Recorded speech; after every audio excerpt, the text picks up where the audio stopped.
Okay, so let's talk about laser sights that you can get added to your gun. They're like an aftermarket type thing that you can put on. I think pretty much any gun can has something out there that's made that you can get and add to your gun. I think they're a wonderful idea. I recommend them to everyone. I have one on my everyday carry gun. I think it's a fantastic idea. So let's talk about it. Let's talk about how they work and why you might want to have one. So, first off, why you might want to have one. So, when you go to the range and put holes in paper, you're not under stress. Your vision is working the same as it pretty much always does.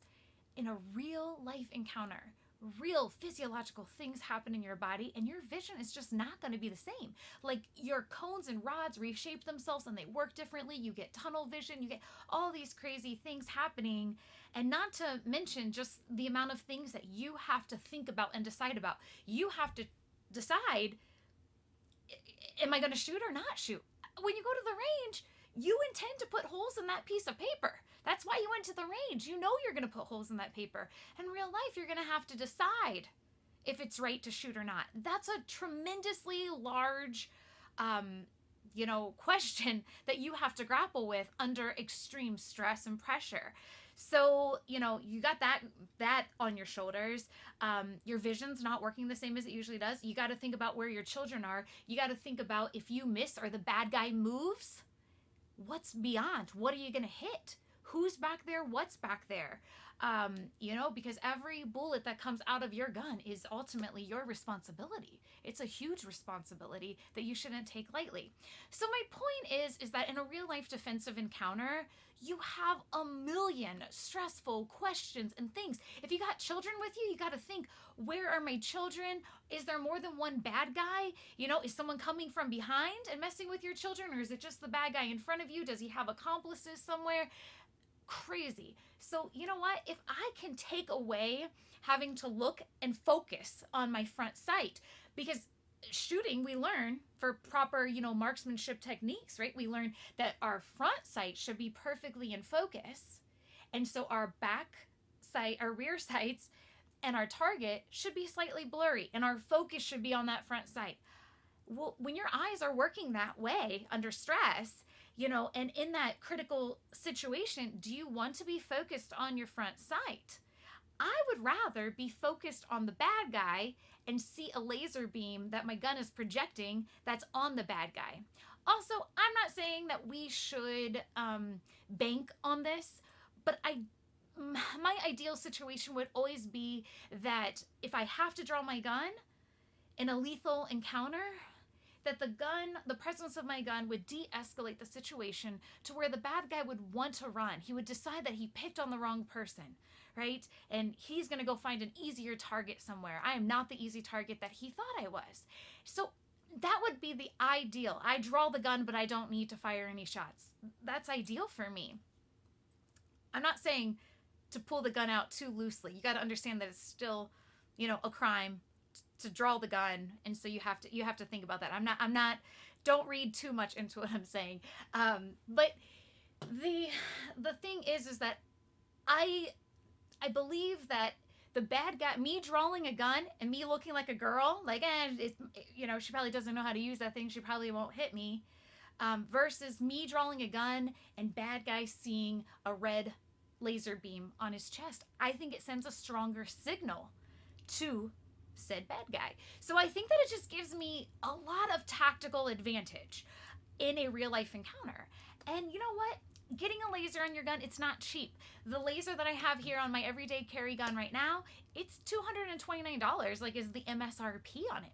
That's not a small chunk of change. I mean, gosh, you invest $300, $400, probably $500, $600 in your average everyday carry gun, and now you're like, oh, I don't really want to pay an extra $200 to get a laser put on there. Or I just bought the SIG P365 and I want to get the laser for it.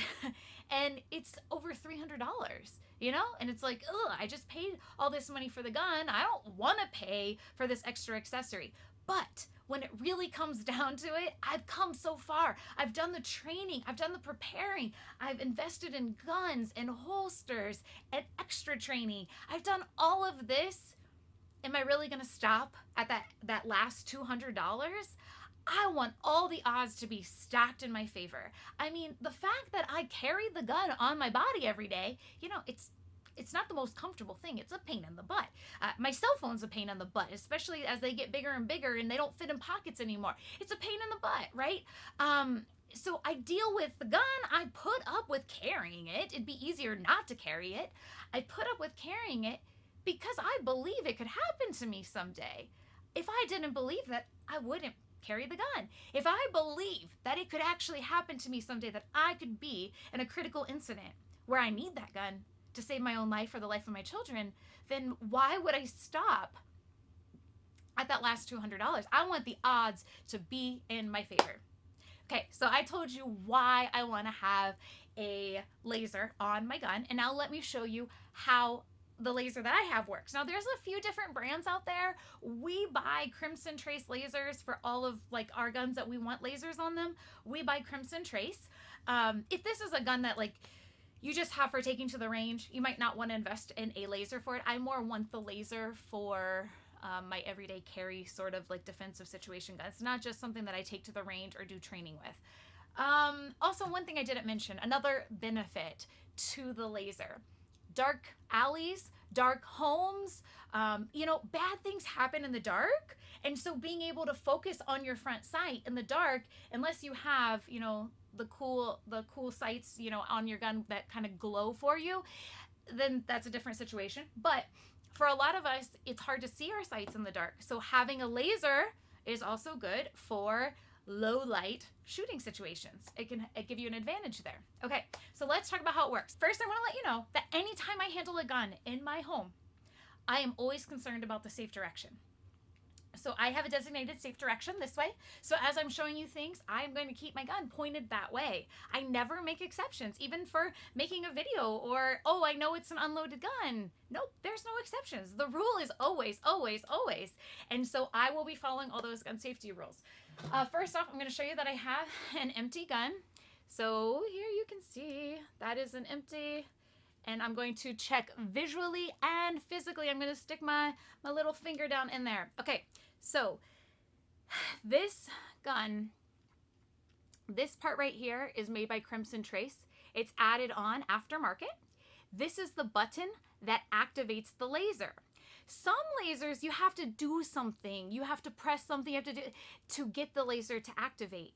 Under stress, your fine motor skills are just not going to be there. You don't want something, even though those types of lasers might be cheaper, you want a laser like the Crimson Trace lasers where you're not going to have to do anything special. So let me show you how it works. So this is a hole right here that's part of the laser. And when I press this button, and it's going to be my my natural grip, this finger is going to hit that button naturally. See, I'm not doing anything special. So when I hit that button, then the red beam comes out of that hole. I'm releasing, and now I'm getting my firm grip, and then the laser comes on.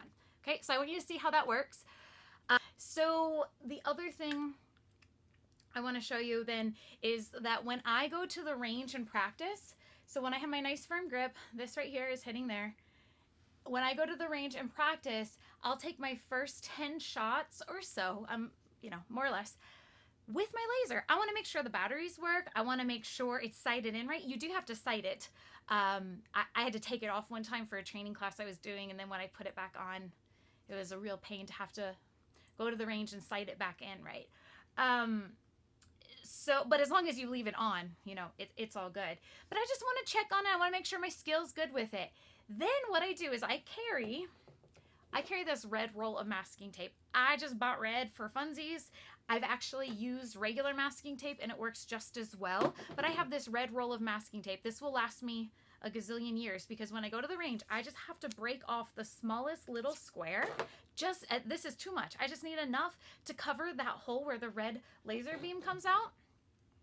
And so if I bring this in, and I just put that right over that hole, I will not see, I can squeeze it and I won't see the laser beam on my target anymore. So what this does is this forces me to use my sights to shoot. So I'm not becoming a lazy shooter. I'm working on the skill of lining up the sights and focusing on that front sight, because what if I pull out my gun and my batteries are dead on my laser in a real life defensive encounter? I need to make sure I'm not becoming a sloppy, lazy shooter. I need to make sure shooting is a skill. It's like playing an instrument. You don't expect to pick up, a guitar after 20 years of not touching one. You'll remember some stuff, but you'll be rusty. And when my life's on the line, I don't want to be rusty with my gun. So I think it's a great idea to practice at the range without the laser all the time to make sure you're still working on good skill. One other point I want to make, this is my flashbang brawl holster that fits this SIG. I've had it for a gazillion years, and they didn't make fun prints back then, so it's just black. This one I ordered recently. They started making really fun prints. It's super fun. This one is to fit my new gun, which is the SIG P365. Here's what I want to point out. Anytime, and I think you should use hard Kydex holsters, absolutely think you should. But when you use a hard Kydex holster, it is formed to fit your gun specifically, right? Like, that's the point.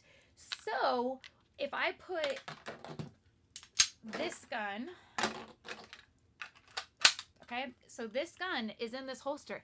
This holster was designed, I ordered it from Flashbang's website to fit the SIG P238 with Crimson Trace red laser. Specifically ordered it because the laser changes like the footprint or the outline, the profile of the gun, and so the holster, if it was just for a regular P238, it wouldn't fit right. So I point that out because if you think you might want to add a laser to your gun, wait to get your holster until you decide on a laser. Because, and like, there's other brands. If you go to Flashbang's website or Crossbreed's website and you're trying to order a holster for your gun, you're going to see it listed like this one. It lists like other brands of sights, of laser sights. So like there's a SIG brand laser sight. So if I had the SIG one, that would be a different footprint. So like I couldn't have the SIG laser on my gun and then expect this holster that is molded for the Crimson Trace laser to fit. It's very unlikely that it would be the same footprint, okay? So here's what I'm going to tell you. I ordered this to fit my SIG P365. I wasn't for sure that I wanted to carry the 365. I wanted to try it out. So I ordered a $50-ish, holster and tried carrying it for a month to make sure it was the gun I wanted to carry. Now that I know it is, I'm going to buy the $300 laser for it. But that means I'm going to have to order a whole new Flashbang brawl holster. And they don't have this print anymore, so that's really sad. I'm going to have to pick one of the other beautiful prints. So this holster will do me no good after I get that laser added to my 365. So I tell you that to warn you, if the laser is something you want to add on and you haven't invested in a collection of holsters yet, you might want to wait and do that. Guys, you do this stuff because you know your life matters and you don't want to be helpless. I know it's a lot of money, but don't cut corners. Get the right tools, get what you want, so that you have confidence in your carry. So, if you've already bought holsters, but you kind of want a laser, buy the laser and then buy some new holsters. At the end of the day, your life is worth it.